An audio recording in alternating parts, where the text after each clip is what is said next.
un candidato a presidente. ¿Cómo estás, José Luis? ¿Bien? ¿Qué tal? Buen día. ¿Qué va a ser? ¿En serio estás lanzado a sí, pelear? claro. Sí, claro. Sí, sí. ¿Por qué? Yo te diría... Porque por primera vez, desde, te diría, la hiperinflación en un cuarto de siglo, hay un espacio, creo que hay un espacio abierto para las ideas del sentido común que muchos de los que estamos acá compartirán. Tener un Estado que sea pagable, no este Estado que te devora, tener una economía que compita con el mundo, no esta economía donde solo se dedica como proyecto, ¿no? A sustituir importaciones, un sistema laboral un poco menos kafkiano que el que tenemos. Entonces, ¿qué es lo hay un espacio. ¿Qué pasa? Que nunca nada funciona en la Argentina. Yo, la verdad, cuando uno veía el triunfo de Mauricio Macri y el gabinete que había armado, un tipo que viene de la actividad privada, todos viniendo de la actividad privada, la verdad que muchos pensamos, yo me incluyo, que por lo menos iba a haber un cierto sentido común en el manejo económico. O sea, nada funciona en la Argentina. Ya no importa si sos peronista, radical, independiente. Bueno, mi candidatura presidencial justamente tiene que ver con hacer la inversa de lo que venimos haciendo. Nada funciona porque estás haciendo siempre lo mismo que siempre funciona mal. O sea, lo que nada funciona en realidad es lo que venimos haciendo hace casi un siglo, que por definición no funciona. Por eso Argentina es un país con una decadencia que es caso de estudio en las principales universidades del mundo. Entonces, en todos los ámbitos. No es que nada funciona, funciona perfecto para el mal. Esto no significa que los que gobiernan sean perversos, significa que están totalmente equivocados y que persisten en el error de hacer siempre lo mismo. Pero, o sea, ¿por qué estamos hablando de inflación otra vez, de devaluación, recesión? Bueno, porque estamos haciendo siempre lo mismo. Argentina acaba de firmar el acuerdo número 27 con el fondo en 50 años, en 60 años, perdón. Sí, nosotros muchas veces buscamos tapas de diarios viejas, pero de casualidad, te digo, tampoco es lo mismo. hacemos. Es la misma, son los mismos temas. Bueno, porque es siempre lo mismo. Pero es exactamente los mismos temas. Bueno, pero que estés hablando de siempre lo mismo porque estás haciendo siempre lo mismo. Argentina tiene que alejarse de lo que está haciendo y acercarse, guarda, ¿eh? Las cosas que tiene que hacer no es que son de marcianos, ¿eh? No es que es teoría, que no existe, sino lo que tiene que hacer es lo que hacen países a los cuales le va bien. Y no a 15.000 kilómetros, acá cerca. Chile, Perú, hasta Paraguay andan haciendo cosas diferentes. Yo imagino que quienes llegan al gobierno, hasta por una cuestión hasta de conveniencia, quieren hacer las cosas bien, cosa de que no se muevan, que no lo saquen, que lo sigan votando. Yo creo que creen, bueno, no soy psicólogo de Macri, de Cristina, de Menem, pero en general los que llegan. Pero yo creo que están totalmente equivocados a la luz de los hechos, no es que están totalmente... Yo creo que no hay hay poco margen para el debate de que están totalmente equivocados, porque es muy sistemático cómo se repite el error, ¿no? Ahora, ¿vos te imaginabas un gobierno de Macri después de 3 años que ibas a llegar a esto? 50% de inflación, un nivel de deuda importante. A ver, sería muy petulante decir que en octubre de 2015 yo pensaba que 3 años después íbamos a estar exactamente así. La bola de cristal no la tengo, pero nunca tuve demasiada fe. Hay una gran decepción de todas maneras, ¿no? La gente está muy, yo creo que sí, muy desesperanzada, muy decepcionada con lo que ha ocurrido, ¿no? ¿Qué harías? O sea, hoy tenemos un país que tiene 50% de inflación, deuda importante, un nivel de deuda importante, desocupación alta y en crecimiento, obviamente pobreza en crecimiento. Ahí tenés, mira, déficit primario cero, ahora es parte del presupuesto, pero después deuda. Bueno, por supuesto, el dólar que va atado a la inflación, desocupación, pobreza, todo eso tiene que ver con la inflación. ¿Cómo resolves esto? Bueno, a ver, nada de esto tiene solución de golpe, ¿no? Pero nada de esto al mismo tiempo tiene solución, ni siquiera en el mediano y largo plazo, si vos no planteás un cambio copernicano en la Argentina de 180 grados, te diría. No hay solución. Dentro del sistema no hay solución. Por eso estamos discutiendo lo mismo hace medio siglo. Vos tenés que plantear otra cosa. Tenés que ir a otra cosa de a poco. Te llevará 1, 2 o 3 periodos presidenciales de hacerlo, pero vos tenés que ir a otra cosa. La gente no da más de los impuestos que paga. No, las pymes se funden por los impuestos que pagan. El monotributista también. El empleado en relación de dependencia cobra miseria por los impuestos al trabajo. Una pyme se funda porque echa una persona y se come un juicio laboral que prácticamente tiene que cerrar.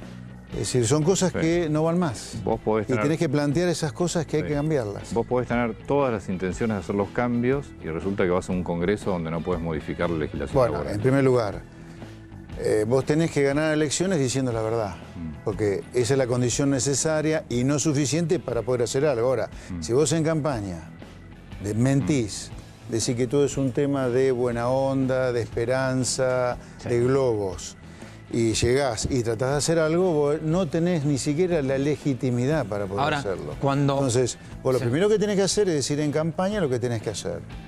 Y yo he llegado a este punto de ser candidato a presidente, pero diciendo las cosas que creo que hay que hacer, y ese va a ser obviamente la columna vertebral de mi discurso y mi campaña, porque es lo que he dicho en 25 años. El gobierno les planteó, cada vez que ustedes criticaban a los economistas liberales, decían, bueno, son los economistas de la platea. Siempre ese discurso del gobierno. Ahora que ustedes cambiaron porque ya no son más de la platea, quieren jugar adentro. El gobierno, ¿qué les dice? ¿Les llegó algún contacto de Cambiemos? No deben estar muy contentos que vos seas candidato porque el votante de Cambiemos quizás puede ir para ese espacio. Bueno, así es importante lo que planteás. Al gobierno le estamos demostrando, primero, lo de plateístas era una descalificación ridícula, porque plateísta significa la persona que está sentada mirando cómo se juega un partido. Yo le diría a estos señores de la política que los plateístas son ellos en realidad, por lo que estamos en el sector privado. Ustedes, de los chicos que están jugando todos los días. Con las reglas que te pones. Así que lo de plateísta en realidad yo diría, le devolvería la pelota. Plateístas son ustedes, señores. Vengan a la jungla del sector privado a vivirle, a ayudarla con las reglas kafkianas que ustedes imponen, a ver cómo la pasan. Pero bueno, hoy ya no somos más plateístas, en los términos de ellos. Yo no tengo la menor idea qué piensa el gobierno de nosotros. Pero sí veo en algunos ámbitos que dicen que le estamos haciendo el juego al kirchnerismo, cosa que es ridícula de todo punto de vista. No, vos fuera del aire estábamos hablando con José Luis y era, el gobierno obviamente lo que plantea es, le ganás a Cristina en el balotaje. A ver, lo que nosotros decimos cuando nos dicen que le estamos haciendo el juego a Cristina, o para aquel votante de Cambiemos desencantado con Cambiemos, es, si el miedo es que vuelva a Cristina al pasado, al cuco, lo derrotamos en segunda vuelta. Y en las PASO y en la primera vuelta discutimos este presente mediocre y triste para la gente con un futuro que por más sacrificios que haya que hacer, como está basado en los países exitosos, es un futuro promisorio. Yo digo, no le metan miedo más a la gente o que la gente no tenga más miedo. En segunda vuelta nos sacamos encima el cuco. En PASO y primera vuelta discutamos el futuro. Ahora, ¿cómo plantea? Por ejemplo, es más, perdón, yo creo que para derrotar el pasado que es Cristina, es mucho mejor el futuro que este presente mediocre de Cambiemos. Ahora, Antonio recién te preguntaba, 2, 3 cosas que vos harías distinto de lo que se está haciendo. Sí. Una es de manual, es una reforma laboral. Sí, lo tenés que hacer en el Congreso. Lo tenés que hacer, sí, así. Ahora, ¿cómo vos te sentás y cómo te planteás adelante? Porque reforma laboral quisieron hacer todos, desde Alfonsín, y todos chocan contra la pared. No, bueno, ¿cómo le planteás vos al sindicalismo argentino? Miren, muchachos, no podemos seguir así porque esta es una de las bases de nuestra mediocridad. ¿Cómo conseguís acordar una reforma laboral?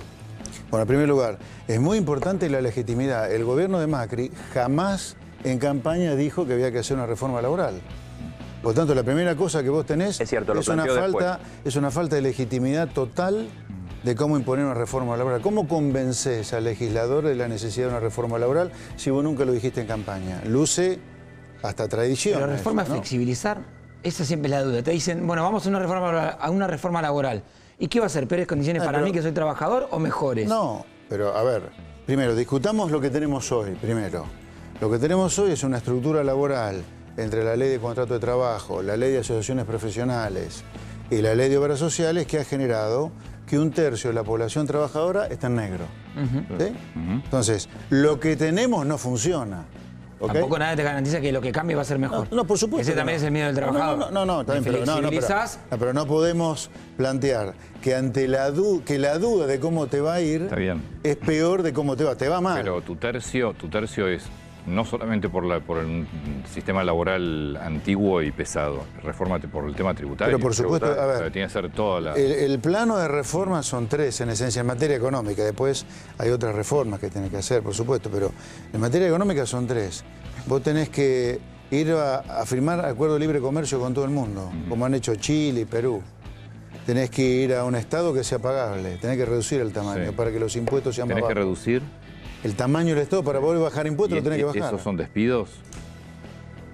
Por supuesto que sí lo es. En las provincias en particular, que es donde tenés el sobreempleo público. Así que tenés otra negociación ahí que hacer. Ahora, no hay posibilidad de mejorar las condiciones para el trabajador sin que bajen los impuestos para las empresas y sin que haya menos costos laborales. Por supuesto que depende de las dos cosas. Ahora, José, ¿cómo cambiás la cabeza de un esquema donde hay provincias que hace 50 años que se basan en el empleo público?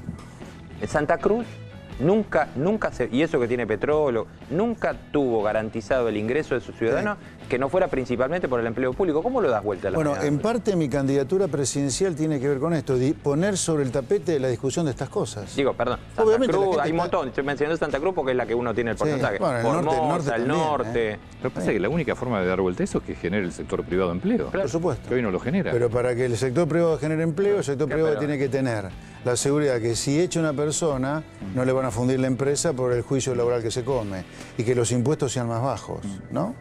¿Volviste a hablar con Abel Medina? ¿En algún momento te cruzaste? Después de ese intercambio que tuvieron en Animales Sueltos. ¿En Animales Sueltos? Que vos le dijiste que era parte de un equipo de delincuentes. No Después recuerdo. se dio la causa Cuaderno. Creo que no. ¿Nunca más? No lo recuerdo, no, creo que no. Creo que definitivamente me ¿Qué crucé haces con los sindicatos como están hoy? Vos propones una reforma laboral y lo tenés a Moyano por dar un nombre, ¿no? Porque en realidad lo tenés frenándote todo. De hecho, ya se vio acá, quisieron hacer una reforma laboral y finalmente no se pudo negociar nada. Insisto con la falta de legitimidad. Es cierto lo que vos decís. Es cierto la falta de legitimidad. Yo también te contesto, Menem ganó y no dijo nada de lo que iba a hacer y después hizo todo. Está bien, pero Menem viene de una hiperinflación que es hija de un cúmulo de ideas del Estado empresario, de Alfonsín, o sea, una crisis como la hiperinflación. Yo con esto no estoy recomendando crisis para hacer cosas, por supuesto. Igual ya estamos en crisis. La hiperinflación le abrió a Menem y la caída del muro de Berlín también, que no es menor lo que pasó en el mundo, le abrió el espacio para hacer un montón de reformas pro mercado, que no tienen nada que ver con la crisis 2001, dicho sea de paso, porque acá a la gente se le metió el veneno, que el 2001 tiene que ver con las reformas liberales de los 90. No, la crisis de 2001 es un problema fiscal como siempre. Pero bueno, en el caso de algunos sindicalistas, en el caso de Moyano... Bueno, pero no tuvo nada que ver. No, la liberalización no tiene nada que ver, si no, le iría mal a Chile, a Perú, a todos los países que tienen economías completamente la gestión de Menem no fue nada responsable del 2001. No te estoy diciendo. ¿Vos me escuchás bien a mí? Yo te hablé de la reforma pro mercado. Cuando entiendo mal, te pregunto. No, pero yo dije 2 veces que la reforma pro mercado fueron extraordinarias y que la crisis 2001 es como consecuencia del exceso de gasto público y el déficit de la deuda. Menem hizo reforma, pero después Menem gastó a lo bestia y se endeudó a lo bestia también. Todo el mundo hizo reformas pro mercado cuando se cae la Unión Soviética y no todos los países terminaron en la peor crisis como nosotros. Nosotros terminamos en crisis como ahora, como consecuencia del exceso de gasto público, el déficit y la manera de financiarlo. El presupuesto con déficit cero aprobado, ¿no es un avance? Sin duda que es un avance. Ahora, yo lamento que el avance sea sobre la base de la idea equivocada de siempre, que acá el gasto público no baja y vos reventás el sector privado de impuestos. Subís ingresos con los impuestos. Por supuesto, es mucho mejor el déficit cero que el déficit de 4 puntos del producto. Pero hay un menos también, que es de nuevo recurriste, no en vano la economía la tenés sumida en una recesión feroz, ¿no? ¿Cómo imaginás el año próximo? Porque el gobierno te está diciendo que a partir de abril la cosa empieza a cambiar y que eso le va a dar suficiente aire como para poder ganar una elección. ¿Ves una economía creciendo a partir de abril? No, mira, la verdad, hablar de la recuperación a partir de abril para mí hoy es ciencia ficción. Yo no sé, puede ocurrir, pero la economía va a estar todo el año abajo del año 2018.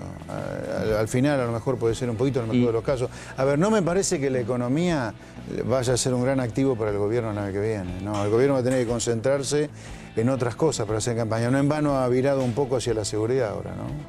Por ejemplo. ¿Por qué Cristina Fernández hoy tiene 33, 32, 34? Digo, ¿por qué hoy está todo tan polarizado si en términos de gestión el gobierno de Cristina Fernández fue tan malo? Bueno, porque el gobierno de Macri ha sido, económicamente hablando, un muy mal gobierno. Yo lo he dicho siempre y lo sigo sosteniendo y los hechos me dan la razón. Económicamente hablando, el gobierno de Macri es kirchnerismo y buenos modales. Hemos terminado con retenciones, elaborados, impuestazos, precios cuidados, plata trochi mochi para piqueteros, para sindicalistas. Es lo más parecido que hay económicamente al gobierno de Cristina, aunque le reconozco cosas que se hicieron muy bien, como haber salido del cepo sin crisis, haber renegociado la deuda de manera adecuada. ¿Vos estás de acuerdo cómo se salió del cepo? Porque está dividido. Sí, no, yo creo que sí, que está bien. Digo, por el arrastre inicial de inflación. ¿Cómo se sale de esto? Porque yo veo inflación del 50%, dólar 38, 39, que si vos lo dejás correr junto con la inflación el año que viene, los precios no te van a bajar, te van a decir... Es decir, ¿cómo rompes este círculo ahora? Dólar, inflación, inflación, dólar, precios. Este círculo lo va a acompañar al gobierno durante el resto de a mí no me preocupa el gobierno, me preocupa a nosotros, digo, la sociedad. Si no hay... No, nosotros lo vamos a tener que ayudar. Mi ley decía que esto terminaba en default. ¿Vos lo ves así?